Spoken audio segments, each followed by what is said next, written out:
The Tao of Self-Confidence, episode 617. Welcome to the Tao of Self-Confidence, where I share stories of amazing women who have discovered their inner journey to self-confidence. Visit our website at thetaoofselfconfidence.com. Your inner journey to self-confidence awaits. Well, hello, friend. Welcome to the Tao of Self-Confidence, where I share stories of amazing women who have discovered their inner journey to self-confidence. I'm your host today, Sheena Yap Chan, and today I have a phenomenal lady on the show today. She is a speaker and coach on meditation and mindfulness, and I'm really excited to have her on and share her story with us today on self-confidence. So without further ado, I'm going to introduce you to Elaine Ho. Elaine, how are you today? Maybe you can fill in a little bit more about yourself to the listeners. Hi, Sheena. Good morning. I'm well. Yes, I'm great. So I'm a speaker, a coach, in mindfulness and meditation for corporations, for people who want to know more about how mindfulness and meditation can change their lives and can help them overcome blocks. I also coach one-to-one for people who want to go a little deeper on how to have a life that is thriving. Yeah, so that's what I do. Thanks for sharing that. And Elaine, what's your cultural background? My cultural background, I am from Singapore. I'm Singaporean. My grandmother was actually from China and great-grandmother from Vietnam. So really, I'm considered Chinese Singaporean. Thanks for sharing that. And what would be your favorite self-confidence quote? For me, there's a quote that says, "Without courage, we cannot practice other values." So for me, courage is really the main foundation from which we can do anything else that we want to do, including feeling self-confident, including compassion, including everything that we want to practice. We can't do it without courage. Thanks for sharing that. And I truly believe confidence, courage is part of confidence. We need to have that courage to go out there and do what we want. And, they go hand in hand. So I think it's really important that we go out there and, face our fears, do what we love, to show others what's possible. So thanks for sharing that great quote. And in your own words, how do you define self-confidence? To me, self-confidence is an inner authority, having that inner authority, that inner self-knowledge, rather than an inner apology or self-doubt. And it comes really from the inside. For me, self-confidence, for me, it's not, some people see self-confidence as a mask or fake it till you make it. I mean, there's a certain amount of, truth that comes with that. But for me, true self-confidence comes from an inner knowing, an inner knowing that I got this, an inner sense of looking forward and up, that I really know that I got this. I can deal with this, and it comes from a mixture of experience and self-belief, right? And courage. So for me, self-confidence really starts from inside. Thanks for sharing that great definition. And Elaine, what was your life like before your discovery of self-confidence?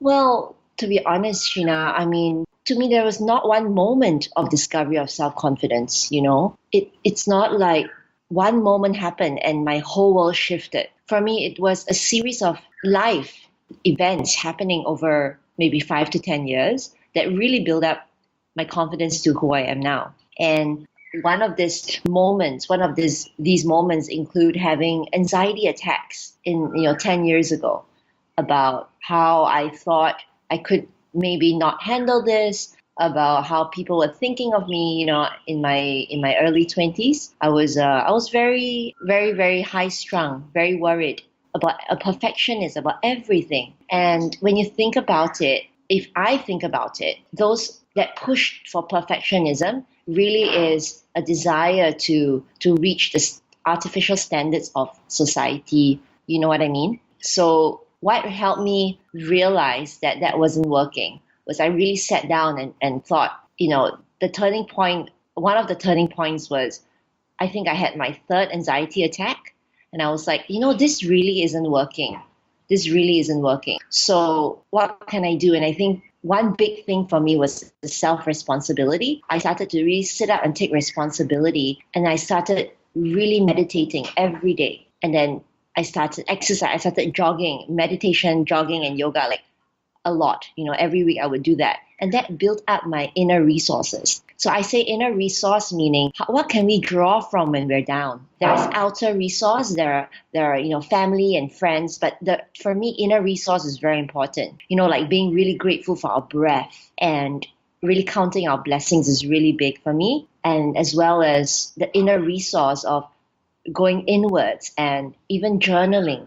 All these are resources, and all this slowly helped build up my inner authority, my inner courage, clarifying myself with quality questions. So I would say everything led up to the self-confidence that I carry today from the inside. And for me, it's not a quick fix or pretending fake it till I make it. Although that, like I said, could work for some people. But for me, it really had to come from inside, the inner resources that I built up through all my practices and all my, really looking inwards and asking myself, what do I want from life? How much do I really believe in myself? And then, navigating the stormy seas and then even navigating the joyful times from that place of self-confidence.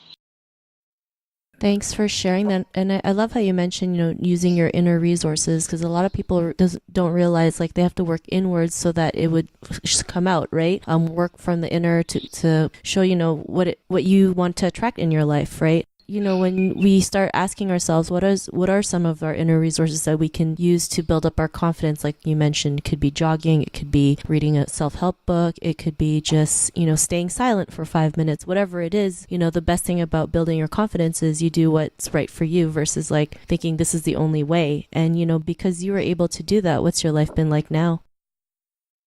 Well, that was like the beginning for me. The self-confidence and courage only increased as toward the last 3 years, I really started just doing. So the act of going up and speaking in front of a crowd, for example, the act of creating content, the act of imagining myself up there, the act of coaching and helping others overcome their confidence blocks, overcome their anxiety, overcome their stuckness. The act of doing is a declaration to ourselves that we got this.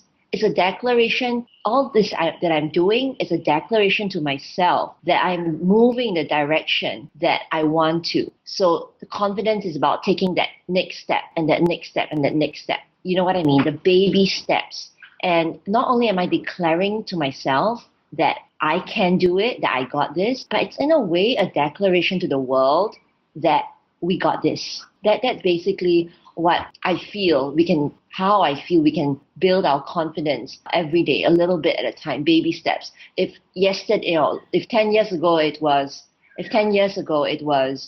jogging, taking that step, literally, physically taking that embodied step forward, for me, 10 months ago, it's about getting up in front of that crowd and putting it out there, with strong back, long spine, open chest, and just speaking my truth. So I think wherever we are, self-confidence can be built up baby steps. That's really what I'm trying to say. That it really takes time, but it start wherever you're at, and then it really beautifully builds up. Just really acknowledge where you're at and start from there. And for me, every day is a different situation. Like there are some days I'm like really raring to go, right? I mean, we're all human. So there's some days I'm like 100% top of my game. I'm creating the content that I know I need to create. There are other days when I'm like, what's next? I got to sit down. I got to review what's my next step.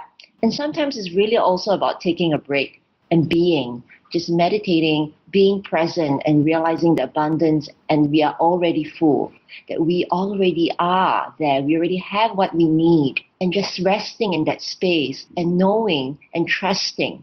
For me, surrendering and trusting is a big, big, big way to allow ourselves to feel held, to allow ourselves to know that we are going to be okay, that, kind of, if you believe in spirituality and things like that, for me, I feel like the universe will provide, and the universe got our back, And for me, that's a big thing for me, psychologically, emotionally, that sense of trust for the future. Some people call it surrender. Some people call it letting go. Some people just say, you don't think about the future. You just be in the present moment. whatever the language is, it's a certain measure of lack of control. I don't have to control the outcome, you know? Does that make sense? I'm just really trusting that it will turn out okay. I do my part, I do my best, and I just let go. So that is a big, big thing for me.